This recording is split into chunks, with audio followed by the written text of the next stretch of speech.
नमस्कार दोस्तों, Anupama Raj Dandotiya welfare foundation ARD news में आप सभी का स्वागत है।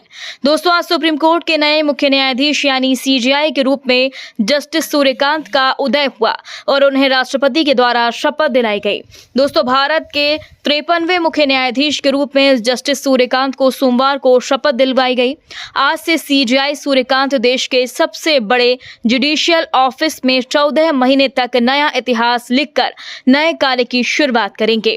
दोस्तों, आप अपनी टीवी स्क्रीन पर देख रहे हैं जस्टिस सूर्यकांत को राष्ट्रपति द्रौपदी मुर्मू सीजेआई के रूप में पद और गोपनीयता की शपथ दिला रही हैं।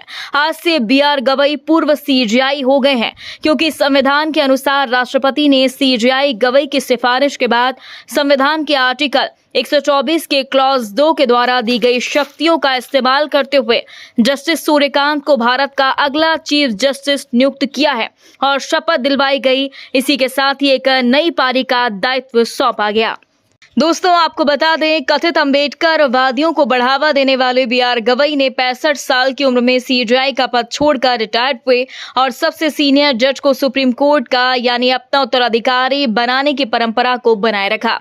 आपको बता दें, भारत को 53वें सीजेआई के रूप में मिले जस्टिस सूर्यकांत का जन्म 10 फरवरी 1962 को हरियाणा के एक मिडिल क्लास परिवार में हुआ था। दोस्तों, मिडिल क्लास परिवार में पलकर उन्होंने 1984 में हिसार से अपनी लॉ यात्रा शुरू की और फिर पंजाब और हरियाणा हाईकोर्ट में प्रैक्टिस करने के लिए चंडीगढ़ चले गए।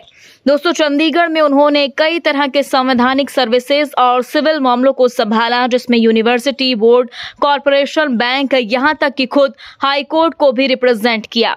आपको बता दें, यही नहीं, जुलाई 2000 में उन्हें हरियाणा का सबसे कम उम्र का एडवोकेट जनरल बनाया गया, जिसके बाद 2001 में उन्हें सीनियर एडवोकेट बनाया गया और 9 फरवरी 2004 को पंजाब और हरियाणा हाईकोर्ट का परमानेंट जज बनाया गया। दोस्तों, सीजेआई सूर्यकांत को अक्टूबर 2018 से 24 मई 2019 को सुप्रीम कोर्ट में अपनी पदोन्नति तक हिमाचल प्रदेश हाईकोर्ट के चीफ जस्टिस के तौर पर काम सौंपा गया और नवंबर 2024 से वे supreme court legal services committee के चेयरमैन के तौर पर काम कर रहे हैं। आज 53वें सीजेआई भी बन गए।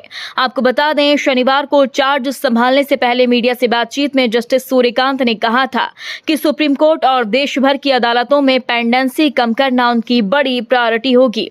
दोस्तों, शपथ ग्रहण से पहले 53वें सीजेआई ने कहा, भारत के चीफ जस्टिस के तौर पर उनका पहला कदम सभी हाई कोर्ट के साथ मिलकर डिस्ट्रिक्ट और सब ऑर्डिनेट कोर्ट के कामकाज पर असर डालने वाली समस्याओं की पहचान करना होगा। दोस्तों, सीजेआई सूर्यकांत यही नहीं रुके। उन्होंने घोषणा की है कि लंबे समय से पेंडिंग पड़े जरूरी मामलों की सुनवाई के लिए अगले कुछ हफ्तों में 5, 7 और 9 जजों की कॉन्स्टिट्यूशन बेंच बनाई जाएगी। दोस्तों, सीजेआई सूर्यकांत ने नेशनल जुडिशियल डेटा ग्रेड एनजेडीजी पर 21 जुलाई तक मौजूद ऑफिशियल डेटा को लेकर बड़ी बात कही।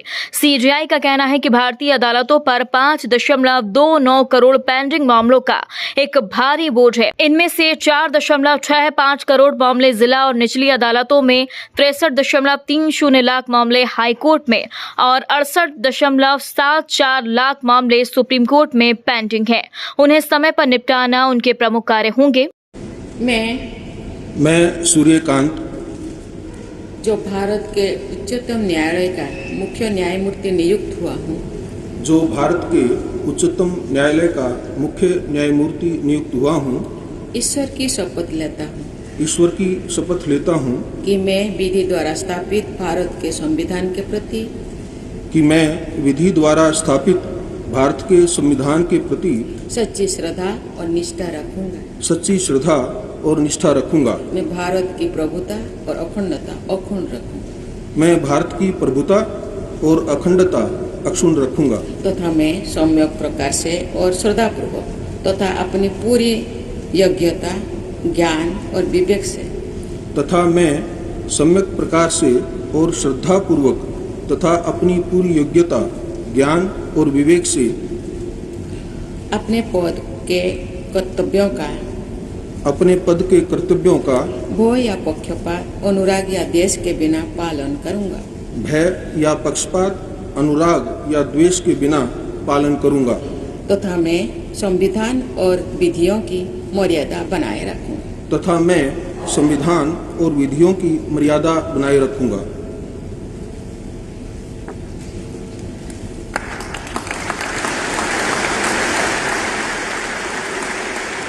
दोस्तों, देश के 53वें CJI के रूप में शपथ लेने वाले जस्टिस सूर्यकांत के लिए आपका क्या कहना है? कमेंट बॉक्स में हमें जरूर बताएं। यदि आपने अभी तक हमारे चैनल को सब्सक्राइब नहीं किया तो प्लीज बेल आइकन दबाकर अभी हमारे चैनल को सब्सक्राइब करें। अगली ताजा अपडेट्स लेकर हम आपके बीच एक बार फिर हाजिर होंगे। तब तक के लिए नमस्कार, जय हिंद।